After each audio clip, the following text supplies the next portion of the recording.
Buenas tardes, buenas noches, Shabbat Shalom.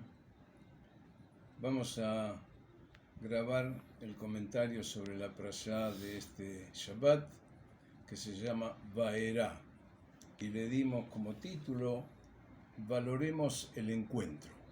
Y aquí va. En este próximo Shabbat, 1 de enero de 2022 del calendario gregoriano, 28 de Tevet de 5782 del calendario hebreo, leemos en la Torá la parashá Vaerá, que quiere decir yo me aparecí. Está en el libro de Éxodo, a partir del capítulo 6, versículo 2, hasta el capítulo 9, versículo 35.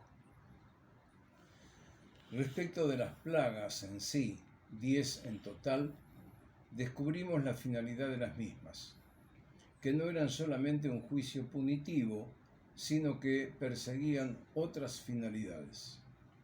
El reconocimiento por parte del faraón y su pueblo de que Dios, creador de todo lo existente, es y ejerce su poder y su justicia y que libera al oprimido de manos del opresor. Que los habitantes del universo, contemporáneos del faraón, así como las generaciones venideras, han de conocer estos hechos, que el pueblo de Israel debe relatarlo a sus hijos y a los hijos de sus hijos por siempre. En otro orden de cosas, las 9 plagas primeras revisten un carácter persuasivo, ya que no causaron muerte alguna, sino que van afectando a los egipcios gradualmente desde lo externo, campo, ganado, cosechas, hasta lo interno, casas, cocinas, dormitorios. Al mismo tiempo, es dable comentar que dichas 9 plagas no afectaron directamente al faraón. Solamente cuando estas plagas no logran su cometido, Dios trae la 10ª y última plaga, que fue la muerte de los primogénitos. De lo que resulta que el único lenguaje que parecen entender el gobernante de aquella época es: estoy dispuesto a vivir en perversión, a esclavizar a mis congéneres, aún pagando el precio del sufrimiento de los habitantes de mi país, siempre y cuando mi vida y la de mis hijos no estén directamente afectados. El faraón, quien de acuerdo a la cultura de aquella época se consideraba a sí mismo como Dios, con minúscula, sobre la faz de la tierra, no podía aceptar de ninguna manera a Dios. Su terquedad los llevó a vivir una situación muy dura, la pérdida de su hijo, y recién en ese momento aceptó dejar salir a los esclavos. Debiéramos, los seres humanos, aceptar que Dios es, llamándolo de distintas formas: Dios en castellano, Allah en árabe, God en inglés, Gott en alemán, Dio en italiano, Deus en portugués y Deu en francés.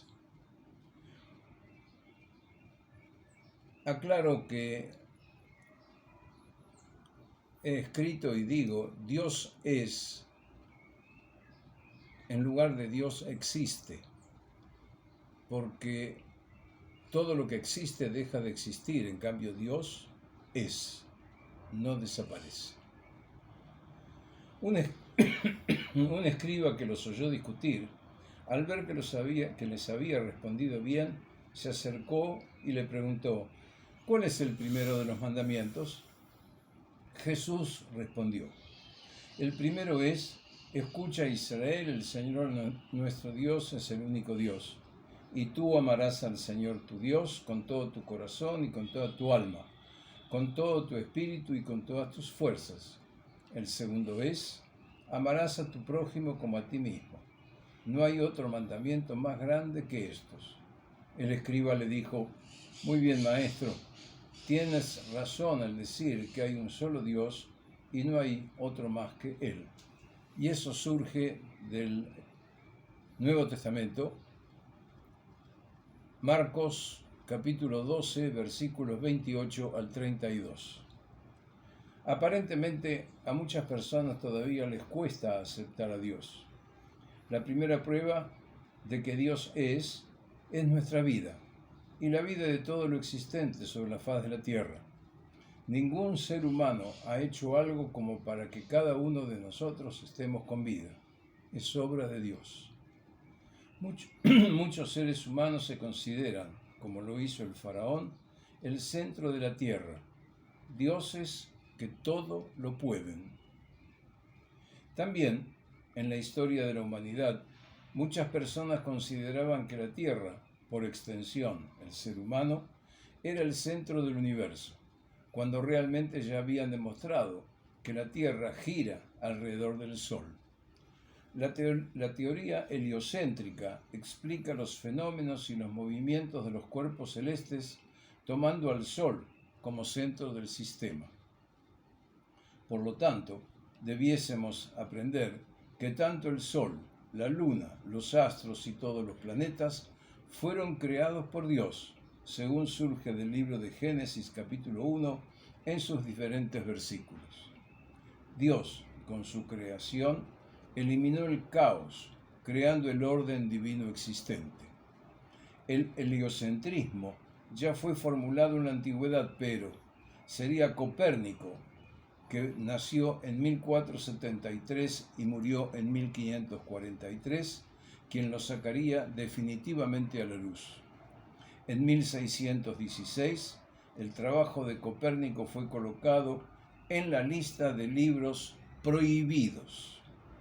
Es decir, no aceptaron que el ser humano no es el centro del universo. El Señor le dijo: tienes que saber que tus descendientes emigrarán a una tierra extranjera. Allí serán esclavizados y maltratados durante 400 años. Consta en el libro de Génesis, capítulo 15, versículo 13. La esclavitud que vivió el pueblo de Israel en Egipto estaba anunciada por Dios, es decir, se cumplió la predicción y el plan divino. Ello nos enseña que nosotros, los seres humanos, valiosos, únicos e irrepetibles, somos la corona de la creación de Dios. Aprendamos a valorar el presente de cada día de nuestras vidas, encontrándonos con nuestros semejantes de corazón a corazón, expresando nuestros sentimientos y disfrutando del inmenso regalo inmerecido que Dios nos hace cada día, nuestra vida.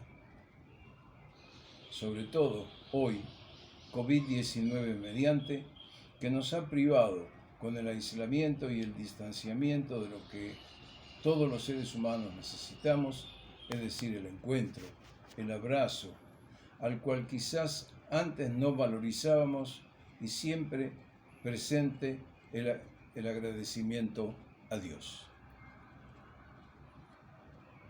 Aprendamos de lo que Dios nos enseña, aprendamos a valorar el abrazo y, como dice un mensaje que recibí, valoremos inmensamente esa palabra que decimos cuando levantamos una copa: salud.